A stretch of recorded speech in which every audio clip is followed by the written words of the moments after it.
غالب ځان ته وایي چې غالبه ته به بیت الله شریف ته څنګه ځې؟ ګناهونو کې لت پتې، سترګې، ژبه، لاسونه، زړه، دل و دماغ دې په ګناهونو کې لت پت دي، ته به په کومو سترګو بیت الله ته ځې؟ حرم شریف ته به څنګه ځې؟ ته شرم تم کو مگر نہیں آتی، تعالی شرم نه درځي ته بیت الله ته به څنګه ځې؟ زموږ بزرګانو کې یو بزرګ تیر شوی دی، حضرت شاه محمد احمد صاحب رحمت الله علیه، الہ آباد هندوستان کې د حضرت والا رحمت الله علیه مشایخو کې دی. هغه فرمایي چې بھئی دا غالب خو مسلمانان د الله نه مایوسه کړي دي.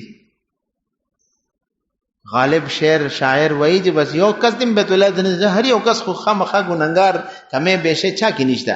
نو مطلب څوک دې بیت الله ته نه ځي، څوک دې هم حرم شریف ته نه ځي، ځکه چې غالب خدا وایي کنه شرم تم کو مگر نہیں آتی، کعبہ کس منہ سے جاؤ گے غالب، شرم تم کو مگر نہیں آتی. غالب اتا ته شرم نه درځي، په کم مخ باندې بیت الله ویني، ته ګناهونو کې لت پتی، نو لہذا بیت الله ته مزه. نو حضرت فرمایي چې دا خو ډېره مایوسه خبره ده، امت مایوسه کول نه دی پکار. بیا حضرت فرمایي چې ما د دې شعر اصلاح کړې ده. حضرت فرمایي چې ما د شعر اصلاح کړې ده. څنګه اصلاح کړې ده؟ قابل وجد ده اصلاح. حضرت فرمایي چې میں نے کہا میں اسی منہ سے کعبہ جاؤں گا، میں اسی منہ سے کعبہ جاؤں گا، شرم کو خاک میں ملاؤں گا. میں اسی منہ سے کعبہ جاؤں گا، شرم کو خاک میں ملاؤں گا. ان کو اللہ تعالیٰ کو رو رو کر مناؤں گا اور اپنی بگڑی یوں بناؤں گا. الله دې کاویرو قبرونه د نور نه ډکي، مونږه غوندې ګناهګارو لار برابر کړی دی. ګوي شرمېږه ما، سجده وکړه الله ته، جمعه ته راشه، الله راضي کا، شرمېږه ما. میں اسی منہ سے کعبہ جاؤں گا، شرم کو خاک میں ملاؤں گا. دا شرم براواله ما او په دې ځمکه کې به خاک کما. شرم څه ته وایي؟ الله نم شرمېږه ما چې ګناه کې شرمېدل پکې ګناه نه دی کول پکار، ولکه ګناه خو نه پرې دی او توبه کې شرمېږي. دا عجیبه منطق دی.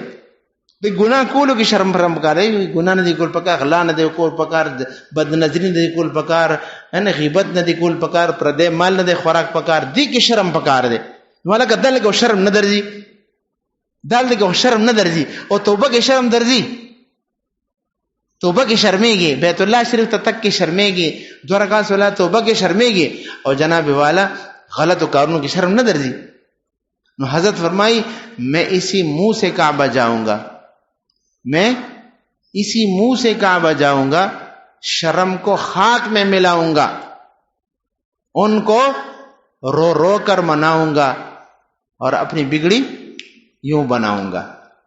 دا شانتی ځان له بلار جوړوم، الله نه معافي غواړم، خپل ګناهونو فهرست به الله ته پیش کوم، جاړم به د جړا شکل به جوړوم او په دې طریقه به د الله رحمت ځان ته متوجه کوم او د خپل بګاړ به دغه شان سودار باندې بدلوم. الله دې موږ ټول ته داسې همت او حوصله را نصیب کړي. حیا څه ته وایي؟ حیا او شرم څه ته وایي؟ حضرت والا رحمت الله علیه فرمایي، حضرت مولانا شاه حکیم محمد اختر صاحب نور الله تعالی مرقده فرمایي چې حیا څه ته وایي؟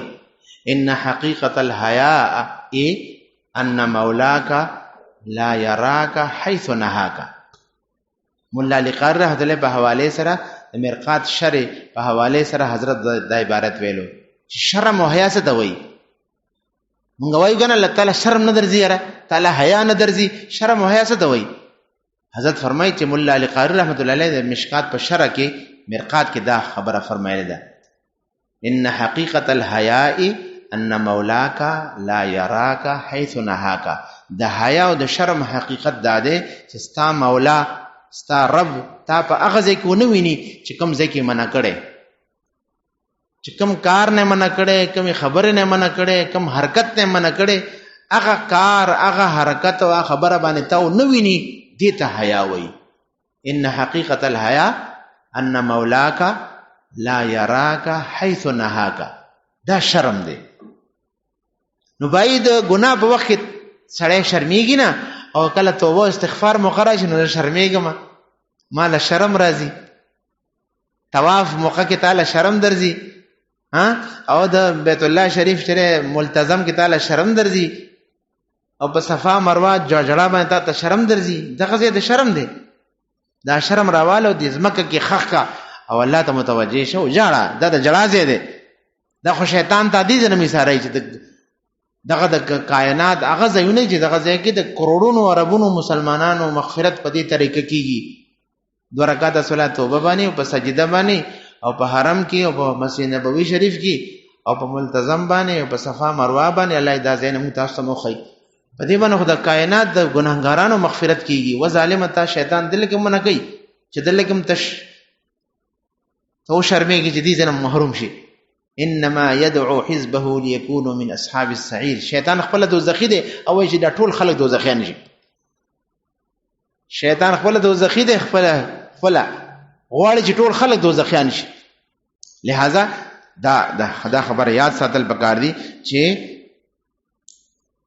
توبه او استغفار کې تاخير نه دی پکار الله نه مغفرت غوښتو کې تاخير نه دی پکار فوراً دعا استغفار توبه جڑا 2 رکعات صلات توبه 2 رکعات صلات حاجت کول پکار دي او الله نه باندې خپل ګناهونه معاف کول پکار دي کمی کوتاهی کوشي به تقاضای بشری خدا نه خاصه به تقاضای بشری چې دې کمی کوتاهی وشي نو فوراً سړی الله ته متوجي شي الله نه معافي غواړي استغفار وکي او چې کومه طریقه رسول الله صلی الله علیه وسلم تاسو ته خودلې دا چې 2 رکعات وکي 2 رکعات صلات توبه وکي او بیا الله تعالی حمد و ثنا بیان کی الله تعالی پاکی بیان کی درود شریف وي او بیا په زبانه پیمانه شي استغفار وي توبه به خدای دا غلطی را نشوي دا جرم را نشوي دی خدای ماته د جرم معاف کی زخ پیمانه ما زه مختورنه ما او دا عزم کوم چې آینده به دا کار نه کوم یو زر ظلم تانه په ورځ کې دا ګناه کیږي په کار چې زر زل توبه وباسي سړی دا چې انسان منی چې زر ظلم یو غلط کارو کې په ورځ کې شواروز کې خو بل فرض خدا نه خواسته په ورځ کې زر زل دنه یو غلط کار کیږي نو زر زل د توبه وباسي که غلط کار کیږي توبه دې وباسي په توبه کې دې بیا کوتاهی نه کوي توبه کې دې هم تقصیر نه کوي توبه کې دې هم بیا کثرت وکي خطا کوینو تواب دې جوړ شي ان خیر الخطائین التوابون بهترین مجرمان بهترین خطاکار هغه دي چې کثرت سره توبهګار وي کثرت سره توبه وباسي د کثرت خطا او د کثرت ګناه علاج په کثرت توبه سره وباسي کثرت ګناه او د کثرت خطا علاج په کثرت توبه سره وکي خلاصه دا چې به د ګناهونو په بنیاد باندې سره مایوس نشي او د ګناهونو په نتیجه کې سره د الله نه امید نشي او د ګناهونو